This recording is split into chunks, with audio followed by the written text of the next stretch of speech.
Bienvenue chez Basilic, le podcast pour changer de regard et imaginer ensemble un futur désirable.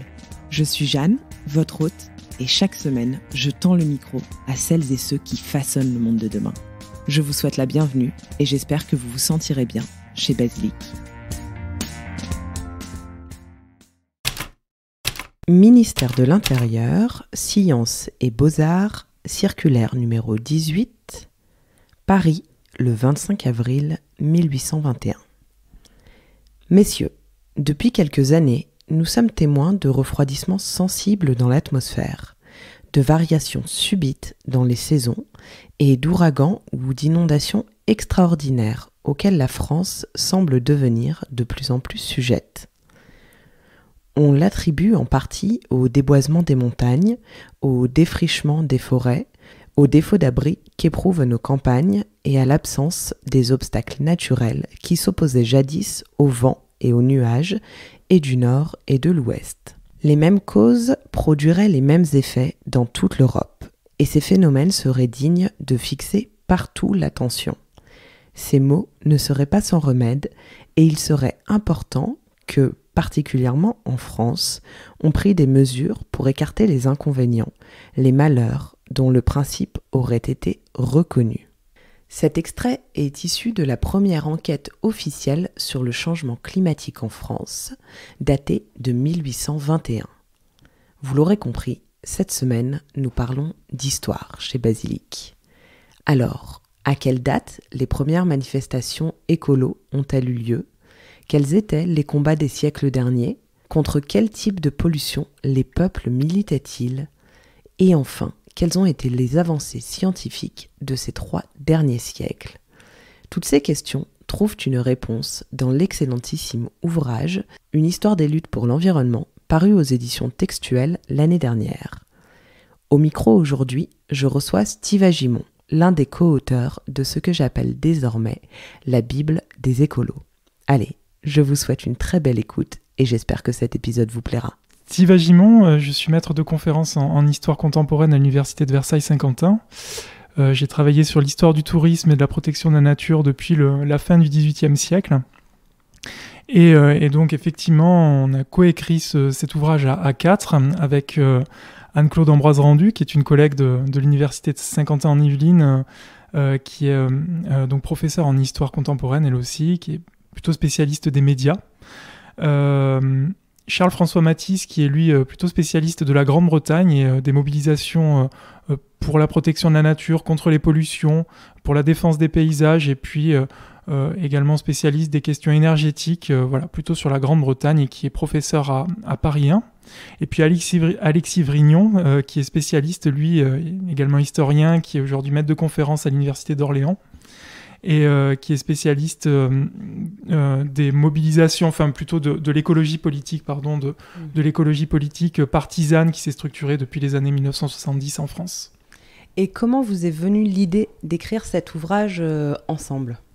Alors, l'idée est venue dans un dialogue avec les éditrices qui ont fait un gros travail, les éditrices de Textuelles, qui nous ont sollicités puisqu'elles avaient envie d'entendre parler, d'en savoir un petit peu plus sur ces questions de lutte environnementale dans le contexte actuel qui est évidemment marqué par une succession de luttes autour de l'environnement.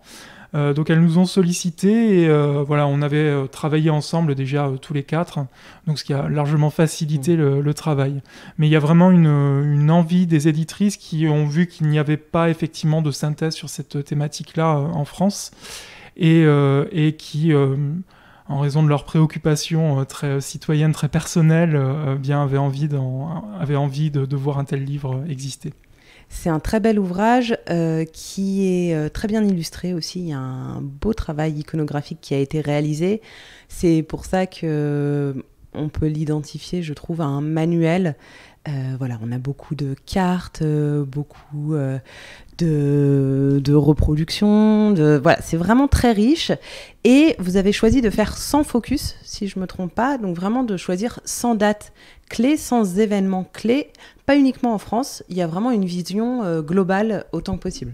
On a essayé, alors pour les illustrations, vous faites bien de le souligner, puisqu'il y a eu un formidable travail de Caroline Pochois, qui nous a accompagnés tout au long de la rédaction de l'ouvrage et qui nous a proposé énormément d'illustrations.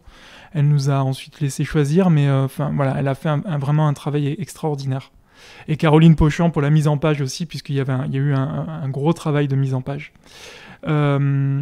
Effectivement, sans focus, avec l'idée de prendre un événement pour illustrer des phénomènes, des contestations, des débats plus larges. Pourquoi 100 disons le chiffre tombait rond et on s'est vite rendu compte qu'on aurait pu faire beaucoup plus que 100 focus sur la période, et puis on aurait pu commencer plus tôt et évidemment aussi finir plus tard. On s'arrête en l'an 2000 avec la proposition par le chimiste Paul Crutzen du concept d'anthropocène, pour désigner cet âge où les humains seraient devenus la principale force de transformation de la Terre. Mais voilà, évidemment, depuis les années 2000, il y aurait matière à faire encore peut-être même plusieurs ouvrages. Ce sera peut-être l'objet d'un prochain travail. On ne l'a pas précisé, mais donc c'est un ouvrage qui balaie 3 siècles, du XVIIIe au XXe siècle. Le début de l'ouvrage, je ne vais pas spoiler, c'est dans les premières pages, il y a un focus sur Jean-Jacques Rousseau. Je trouvais ça assez intéressant de commencer l'épisode en parlant, puisque vous expliquez en fait qu'à l'époque, on pouvait identifier 2 discours assez distincts, celui d'une vision assez providentialiste, où les éléments naturels deviennent des ressources potentielles pour les humains, mais aussi des écrivains comme Jean-Jacques Rousseau qui, eux, mettaient plutôt en garde face à une exploitation un peu irraisonnée de la nature. C'était pas le seul à s'en inquiéter, mais vous soulignez son travail. Qu'est-ce qu'on peut lire dans ses écrits de l'époque ? Oui, alors effectivement, Jean-Jacques Rousseau, il y aura aussi Bernardin de Saint-Pierre, juste après Rousseau, qui se situe dans cette mouvance, disons, pré-romantique d'un souci pour la nature, d'un souci, disons, de relationnel vis-à-vis de la nature, c'est-à-dire qu'ils sortent d'une vision instrumentale qui se cristallise à ce moment-là, pendant ce XVIIIe siècle, chez d'autres Lumières, pour mettre en avant les relations indispensables entre cette nature et les humains, et pour montrer la nature comme le résultat les résultats des structures sociales, enfin disons des sociétés. Et surtout, quelqu'un comme Rousseau, Bernardin de Saint-Pierre, plus tard Humboldt et d'autres, mettent en avant, par exemple, dans les rêveries d'un promeneur solitaire ou dans la Nouvelle Héloïse, mettent en avant un rapport contemplatif, admiratif, passionnel et non pas simplement raisonné, froid, scientifique à la nature, mais un rapport beaucoup plus émotionnel à cette nature. Et donc c'est lui que vous avez choisi comme point de départ pour votre ouvrage. J'imagine que c'est pas anodin. Oui, voilà, c'est pas anodin, puisque évidemment dans ses écrits, il y a une autre vision de la nature que cette vision instrumentale qui se distingue, une autre vision qui aurait pu être celle qui aurait été engagée par les sociétés suite à la Révolution française. Mais c'est pas tout à fait ce qui s'est passé. Non, j'ai noté une autre date qui m'a beaucoup surprise, c'est celle de 1824 avec la protection animale en Grande-Bretagne. Ça m'a surprise parce que la protection animale, c'est un sujet clivant, en tout cas c'est un sujet dont on s'empare, je vois bien, c'est des échanges que j'ai avec les auditeurs et les auditrices de Basilic, c'est un sujet qui passionne. Et dès 1824, en Grande-Bretagne, on a commencé à s'en préoccuper et à s'y intéresser. Effectivement, en 1824, en fait, les années 1820, et puis il y a une jeunesse plus ancienne, mais donc 1824, c'est la création de la Société royale de prévention contre les cruautés faites aux animaux, qui va avoir une société parente en France en 1845, la SPA, Société de protection des animaux. Donc cette société qui est plutôt lancée par la bonne société britannique, par l'aristocratie britannique, qui se soucie des violences faites aux animaux, en particulier dans les espaces publics, et pour être encore plus précis, les violences faites aux animaux par les catégories populaires. Et il y a derrière cette création une certaine vision de la moralité, une ambition de moraliser les comportements populaires, tout en, d'un autre côté, en excusant les pratiques d'exploitation des animaux qui pouvaient être faites, par exemple, par les grands éleveurs britanniques. L'aristocratie était britanniques étaient investis dans l'élevage, ou voilà, d'autres pratiques comme la chasse à courre qui ne sont évidemment pas dénoncées. On va retrouver même des pratiquants de la chasse à courre dans cette société. Donc il y a vraiment derrière une vision de classe. Ce sont les pauvres qui se comportent mal avec les animaux, qui ont des comportements abjects dans l'espace public, et il faut en finir avec ça pour éviter une dérive de la société vers la violence. Quel type de violence était visé alors ? Alors les exemples types, ce sont ceux des cochers qui pouvaient maltraiter les chevaux dans l'espace public, dans la rue, pour les faire avancer. C'était évidemment la protection animale, mais il y a des enjeux sociétaux derrière. C'est ce que vous expliquez en fait à travers votre ouvrage. À chaque fois, vous essayez de remettre en perspective un événement face à ce qui se passait à l'époque dans la société. Vous présentez aussi la forêt de Fontainebleau, qui a été l'un des premiers espaces protégés au monde. Là encore, c'est surprenant, c'est quelque chose qu'on ignore quand on parle de la forêt de Fontainebleau, que je pense tous les Français et toutes les Françaises connaissent.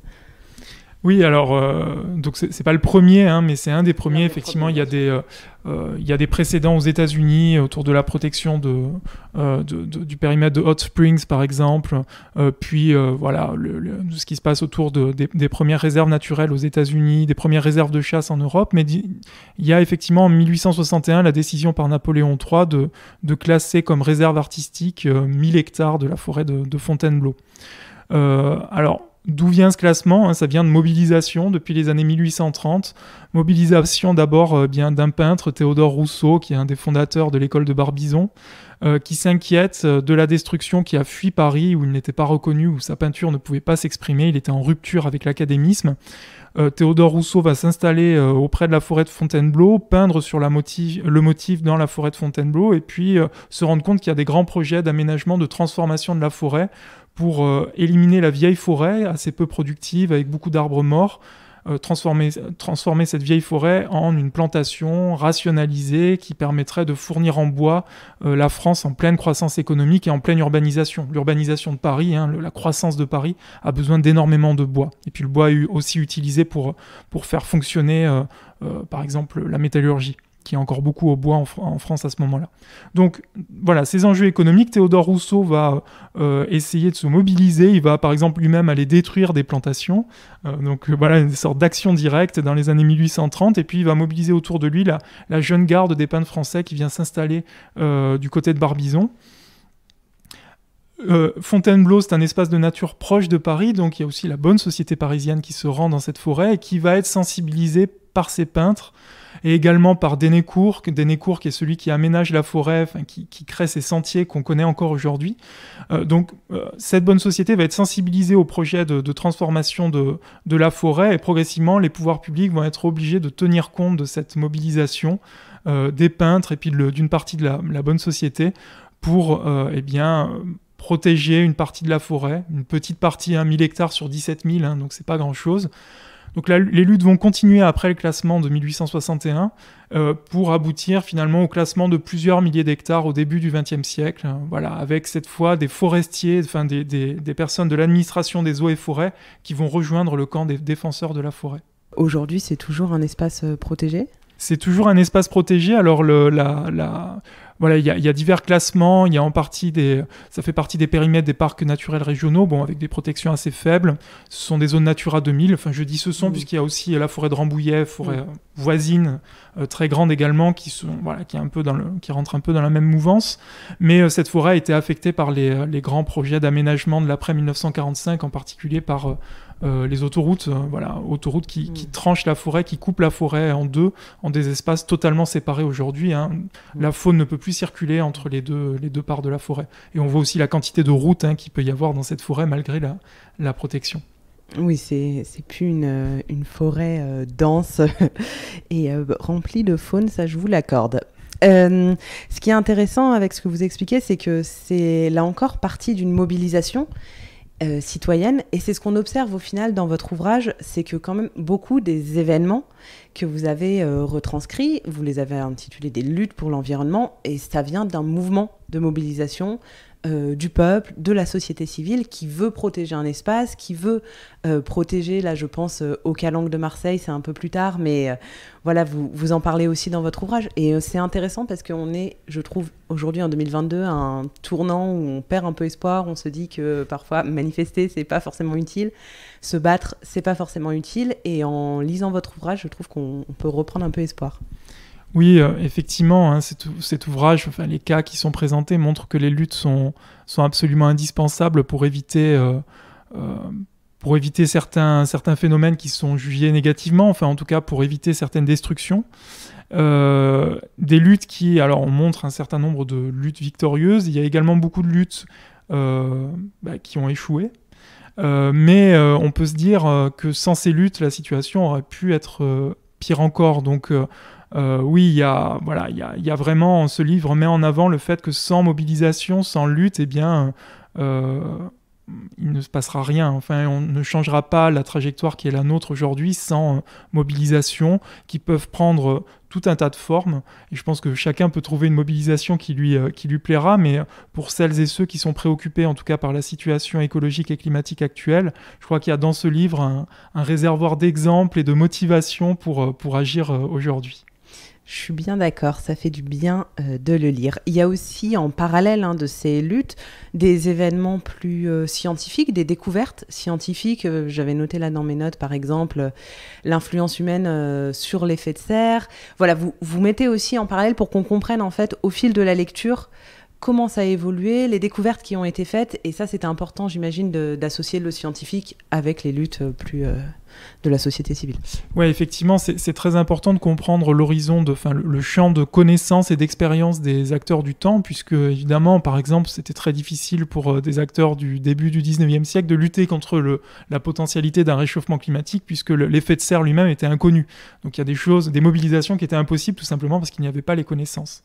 Donc c'était important, effectivement, de resituer l'évolution des connaissances, et en particulier par rapport aux débats actuels qui sont beaucoup focalisé sur la question du changement climatique.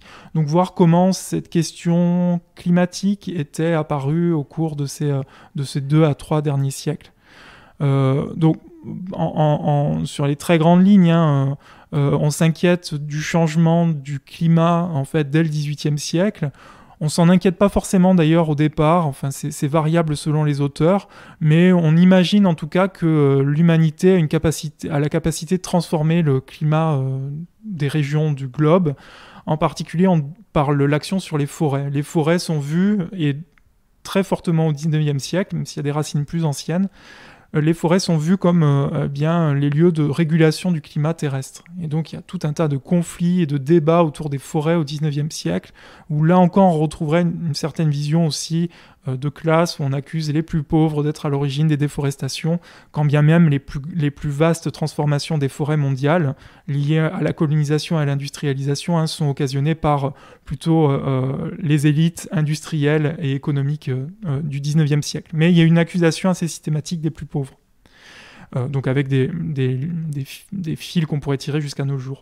Et donc c'est plutôt à la fin du 19e siècle, avec des jalons tout au long du 19e siècle, mais c'est à la fin du 19e siècle qu'il y a Svante Arrhenius, qui est un chimiste suédois, qui va émettre l'hypothèse, qui va relier la concentration de CO2 dans l'atmosphère aux variations du climat. On découvre aussi au 19e siècle, c'est vraiment au 19e siècle qu'on découvre ça, qu'il y a eu que le climat de la Terre n'a pas toujours été le même, ce qu'on ignorait auparavant. Enfin, il y avait d'autres théories, il y avait une théorie du refroidissement continu de la Terre par exemple, et puis on se rend compte en fait qu'il y a eu des glaciations passées, jusqu'à assez récemment, jusqu'à 10-12 000 ans.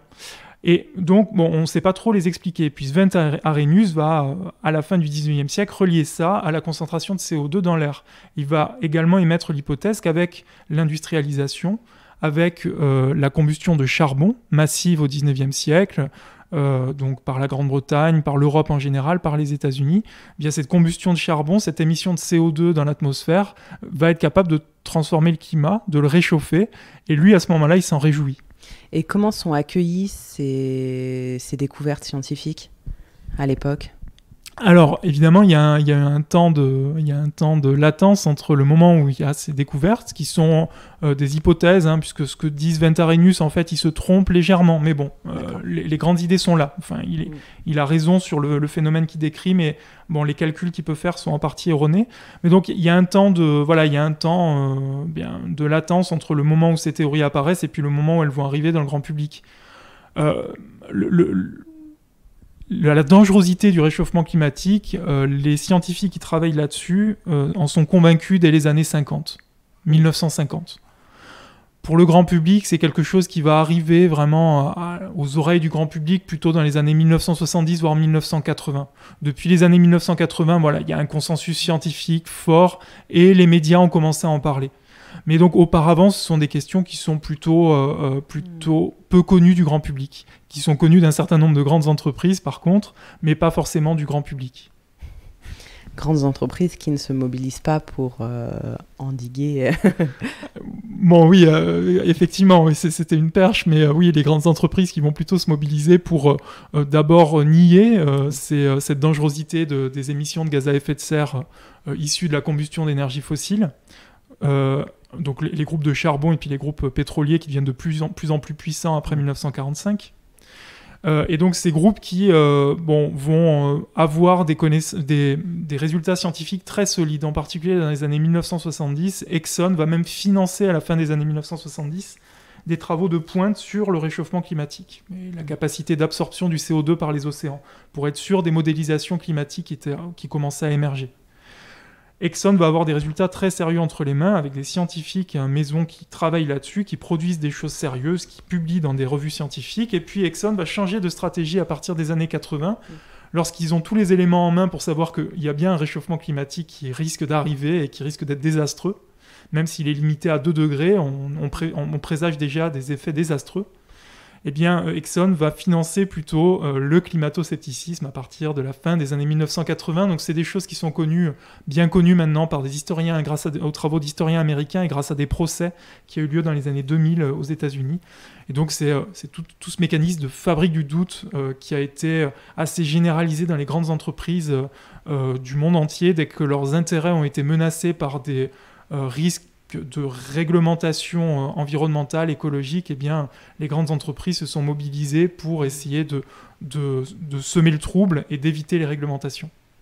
C'était encore le cas il n'y a pas si longtemps. Je ne sais plus quel scandale a éclaté sur le sujet. Oui, il y a eu un article qui est sorti l'an passé sur Total, sur l'action de Total.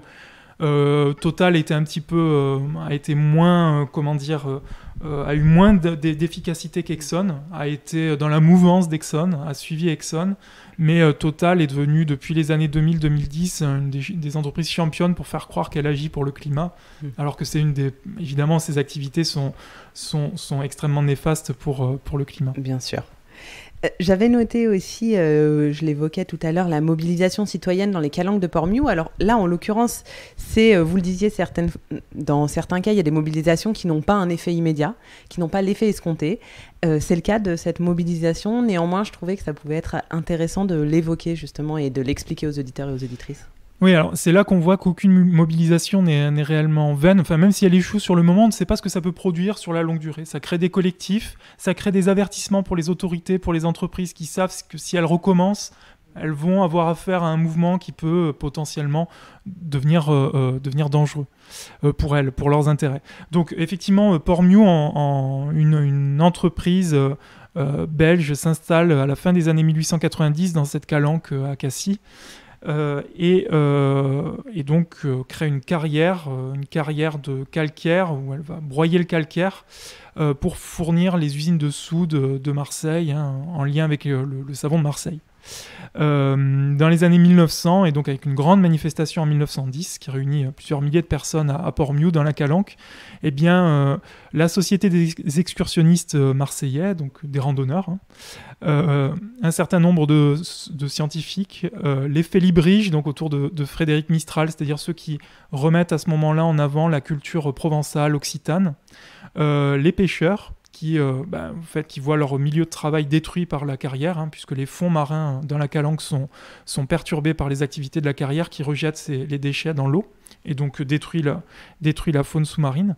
Voilà, cette coalition, donc très finalement bigarrée d'un point de vue social, avec des membres de la bonne société marseillaise et puis des gens vraiment issus des milieux populaires, va se mobiliser pour essayer de faire reculer l'entreprise.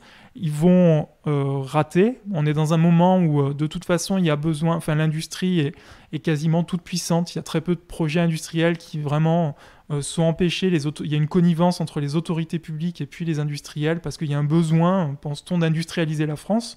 On est en pleine rivalité internationale aussi. Donc, voilà, les mobilisations écologiques sont un petit peu balayées par ce contexte de compétition internationale, d'impérialisme international. Mais donc cette mobilisation échoue, mais elle va permettre quand même de faire classer peu à peu l'ensemble des calanques jusqu'à ce que toute la région soit classée en 1975 et puis ça débouche même sur le parc national des Calanques en 2012. Voilà, cette carrière, elle continue son activité jusqu'aux années 1980 et aujourd'hui encore on peut voir la trace de ses activités dans le paysage. Tout à fait. Et aujourd'hui encore, il y a des mobilisations dans les calanques, puisque récemment, c'était pour la protection de la faune, pour empêcher les bateaux de venir trop nombreux au mouillage. Et certaines calanques ont d'ailleurs été fermées cet été. Donc là encore, c'est intéressant de voir qu'on avait les premiers jalons en fait, dès 1910 et qu'aujourd'hui, en 2022, ça continue. J'avais noté, alors ça c'est plus un petit clin d'œil pour les auditeurs et les auditrices, mais en 1912, la naissance de la LPO, la Ligue de protection des oiseaux, la LPO dont j'ai parlé dans beaucoup d'épisodes, mais voilà, je ne savais pas que ça avait été créé en 1912, c'est quand même assez ancien.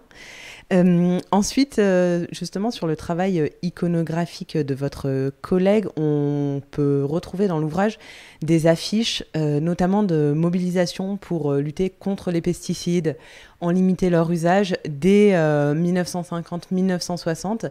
Et là, je trouve vraiment que l'iconographie de cet ouvrage apporte quelque chose de supplémentaire. On voit les dessins qui étaient faits, on voit les affiches, on voit le phrasé aussi, c'est hyper intéressant. Oui, je suis entièrement d'accord. C'est-à-dire que oui, ça rend concret. C'est pas seulement lire nos propos, c'est aussi voir que oui, il y a des traces concrètes de ces luttes passées et de ces polémiques passées. Pas longtemps après ces mobilisations contre les pesticides, il y a aussi les premières mobilisations contre les antennes relais. Alors là, en l'occurrence, c'est l'antenne relais qui est située sur la montagne de la Sainte-Baume et loin d'habitation.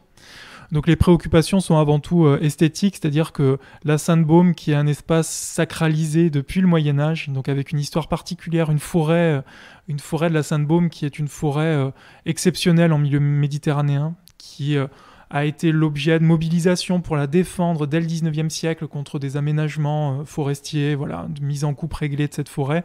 Donc il y a une ancienneté dans le massif de la Sainte-Baume de mobilisation pour défendre ce massif exceptionnel. Ce serait le lieu de refuge de Marie-Madeleine. Enfin, il y a vraiment toute une histoire à la fois sacrée, enfin religieuse, et puis après esthétique et un attachement vraiment qui s'est forgé entre les populations du sud-est de la France et ce massif. Et donc en 1969, effectivement, il y a un projet d'antenne relais, un moment de multiplication des antennes, vraiment de quadrillage du territoire par des antennes relais. Et donc la mobilisation qui s'opère pour éviter l'altération de ce paysage, de cette montagne, est victorieuse, là aussi. Et d'un point de vue connaissances scientifiques, quelles étaient les connaissances scientifiques de l'époque ? Là, c'était vraiment, leur lutte était uniquement esthétique, mais est-ce qu'il y a eu à d'autres moments des luttes contre des antennes relais à proximité d'habitation dès cette époque-là ? Alors là vous me posez en partie une colle. Il me semble que les inquiétudes liées aux ondes, en fait, je ne saurais pas dire exactement de quand datent les inquiétudes liées aux ondes. Alors, sachant qu'il y a des grosses... c'est un sujet qui est extrêmement controversé, qui est très... qui est en fait... Il est quasiment impossible de trancher scientifiquement sur la dangerosité des ondes. Il y a tout un tas d'autres problèmes en fait, qui font qu'on peut lutter contre des antennes, qu'on peut lutter contre la 5G, mais l'argument sanitaire est un argument extrêmement fragile, qu'il faut user avec précaution.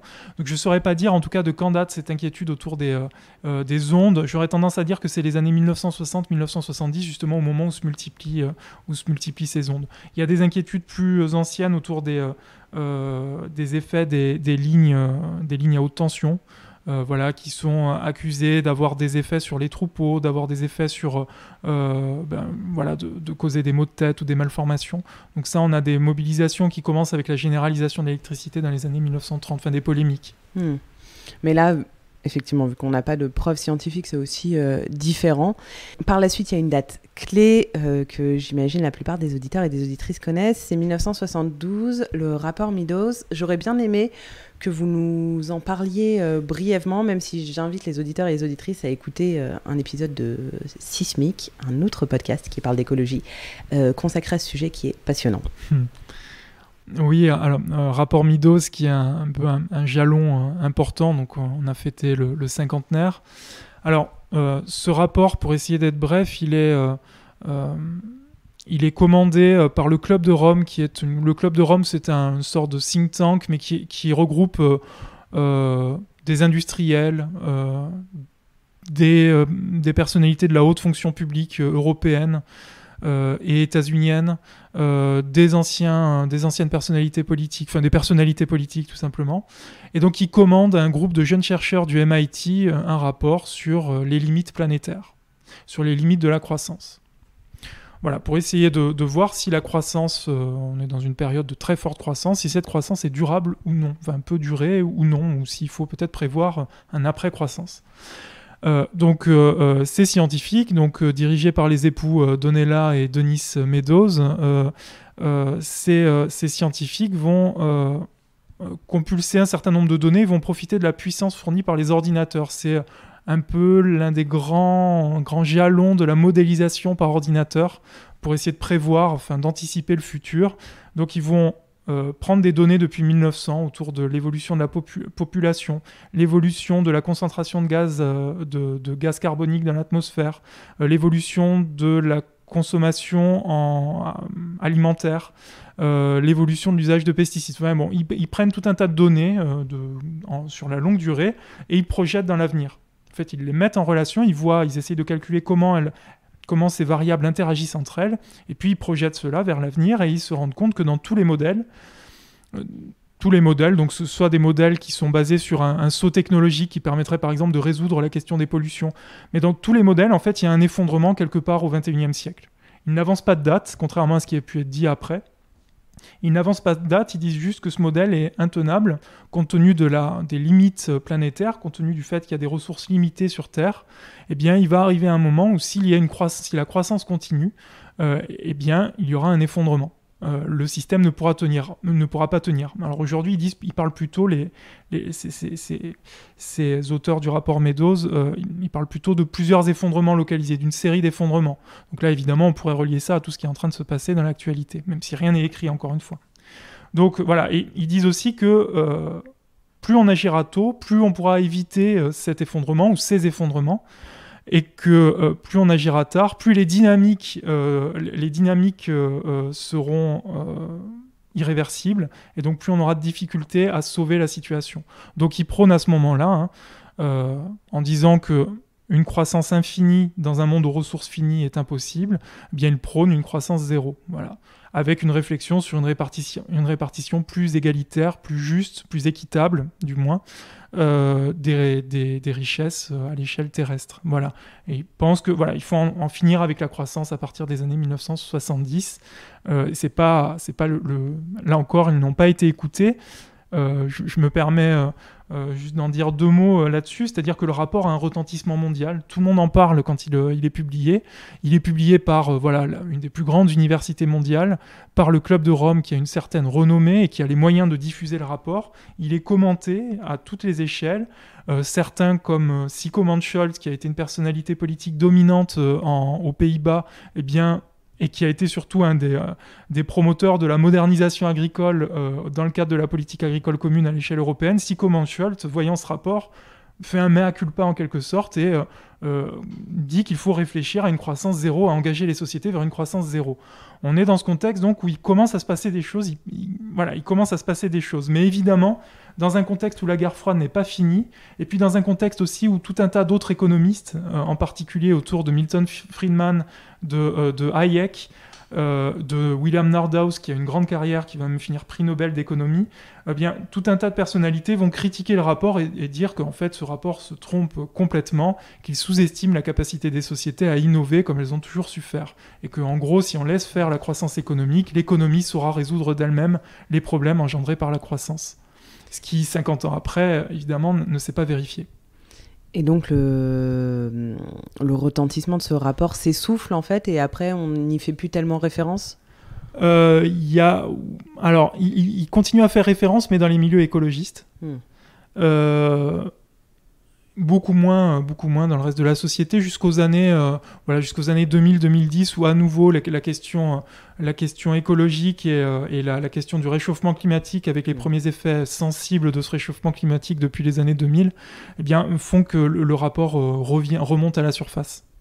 Est-ce qu'il y a eu d'autres rapports comme ça qui ont fait un très gros retentissement au moment où ils ont été publiés, et qui puis finalement ça s'est évanoui, ça s'est un peu essoufflé? On pourrait voir tous les rapports qu'il y a eu à partir des années 70, en particulier par les grands scientifiques, les climatologues aux États-Unis, ailleurs dans le monde, qui ont pu avertir les autorités du danger que représentait un changement climatique lié aux émissions de gaz à effet de serre d'origine humaine. On a ces rapports, on a des présentations donc à la Maison-Blanche, à la NASA qui se saisit du sujet dès les années 1980. On a les dirigeants mondiaux qui, dans les années 1980, ont toutes les cartes en main pour agir.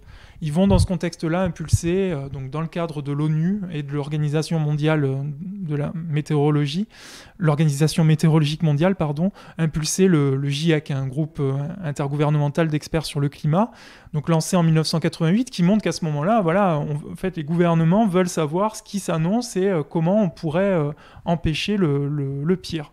Depuis donc 1992, il y a des rapports du GIEC qui sont chaque fois de plus en plus alarmistes, de plus en plus solides aussi, qui avertissent qu'on se dirige vers des trajectoires climatiques absolument désastreuses. Et malgré cela, il n'y a pas de changement de trajectoire. Il y a un chiffre qui est absolument terrifiant, et qui sera peut-être encore plus terrifiant pour les générations à venir, c'est que malgré tout ce qu'on savait dans les années 80, dès les années 70-80, depuis 1990, on a émis 60% de nos émissions historiques de gaz à effet de serre. C'est-à-dire que si on prend le total d'émissions de gaz à effet de serre d'origine humaine depuis 1750, on en a mis 60% depuis 1990. Là-dedans, l'Occident, puisqu'on pourrait dire oui, c'est la Chine, c'est l'Inde, là-dedans, donc l'Occident, les États-Unis, le Japon et l'Europe sont responsables de 40 à 50% de ces émissions depuis 1990, alors même que ce n'est que 10% de la population mondiale. J'avais en tête ces chiffres également, qui ne sont pas forcément réjouissants, mais qui invitent à se mobiliser. C'était aussi l'objet de cet épisode. Merci pour ces précisions sur le rapport Meadows, qui est, je pense, l'un des rapports les plus connus lorsqu'on parle d'écologie et de dérèglement climatique. Bien évidemment, vous poursuivez dans votre ouvrage, puisque l'ouvrage s'arrête à la fin du XXe siècle, au XXe siècle. Donc évidemment, il y a d'autres luttes qui ont été mises en avant, que je n'ai pas reprises ici dans cet épisode. J'ai noté quand même, juste après le rapport Meadows, les guérillas jardinières et la désobéissance civile, qui, c'était aussi à l'époque un moyen de résister, ça l'est toujours. Et ça revient même sûrement un peu plus qu'avant. Voilà, et j'ai terminé mon épisode, et la dernière date clé que j'ai notée, c'est celle de 1974, avec le premier candidat écologiste à la présidentielle, René Dumont. Je trouvais que c'était intéressant d'observer que c'était en 1974, donc finalement assez tard, par rapport à toutes les connaissances et les savoirs qu'on avait, si on en suit ce qu'on peut lire dans votre ouvrage. C'est assez tard qu'un homme politique se présente en étant estampillé écologiste. Oui, alors en plus, il n'est pas homme politique, c'est un ingénieur agronome de formation. D'ailleurs, lui-même, qui était convaincu de la modernisation agricole lorsqu'il a pendant une large partie de sa carrière, et puis qui a fait une sorte de mea culpa dans les années 1970 lui aussi. Et donc oui, effectivement, René Dumont dont la campagne qui réussit à faire vraiment de l'environnement une question politique, c'est-à-dire une question qui doit être au cœur de nos réflexions sur les façons de faire société. Donc il faut attendre les années 1970 effectivement pour qu'il y ait que l'environnement accède au rang de sujet politique à part entière. Auparavant, c'était dilué parmi d'autres choses, ça n'avait pas le statut tout à fait conscient de sujet politique, et là même de sujet politique central. Est-ce que auparavant, c'était un sujet conscient, mais plutôt à l'échelle locale? Est-ce que d'un point de vue politique, à l'échelle locale, on retrouvait quand même ces engagements? Alors oui, mais sans le terme, c'est-à-dire que au 19e siècle, par exemple, les municipalités s'occupent énormément d'espaces verts, se préoccupent dans l'aménagement des villes de ménager des espaces verts, parce qu'on attribue aux arbres des qualités prophylactiques pour éviter les maladies, pour renouveler l'air. Et donc, en fait, on aurait des politiques à dimension écologique au 19e siècle, mais en même temps, ça n'a pas de caractère systématique. C'est-à-dire que il y a très peu de municipalités qui vont, par exemple, résister à l'installation d'une usine dans la ville, quand bien même cette usine aurait des effets négatifs. Et là, c'est plutôt les citoyens eux-mêmes, enfin les citoyens, disons, pour le 19e siècle, les citoyens eux-mêmes qui s'inquiètent des effets de ces usines sur leur santé et qui vont se mobiliser par des manifestations et très souvent aussi devant la justice. Parce que contrairement à des a priori, en France, la justice, il y a des justices de paix qui sont des justices de proximité, qui sont beaucoup plus faciles à saisir au 19e siècle que ne le sont aujourd'hui les instances juridiques pour nous. Très intéressant, merci beaucoup. Je pourrais continuer à discuter de cet ouvrage pendant des heures. On pourra peut-être faire un épisode 2 si celui-ci plaît aux auditeurs et aux auditrices. En tout cas, c'était un plaisir de discuter avec vous et merci d'avoir rédigé un tel ouvrage parce que, je le répète, c'est vraiment une bible en matière d'écologie. Un grand merci pour l'invitation et pour cette discussion. Merci. Merci d'avoir écouté cet épisode jusqu'au bout. Si vous êtes encore là, j'imagine qu'il vous a plu. N'oubliez pas de vous abonner à Basilic sur votre application de podcast favorite pour ne louper aucun épisode. Vous pouvez également me suivre sur Instagram et LinkedIn @BasilicPodcast pour découvrir les coulisses de tous les épisodes et de toutes les interviews.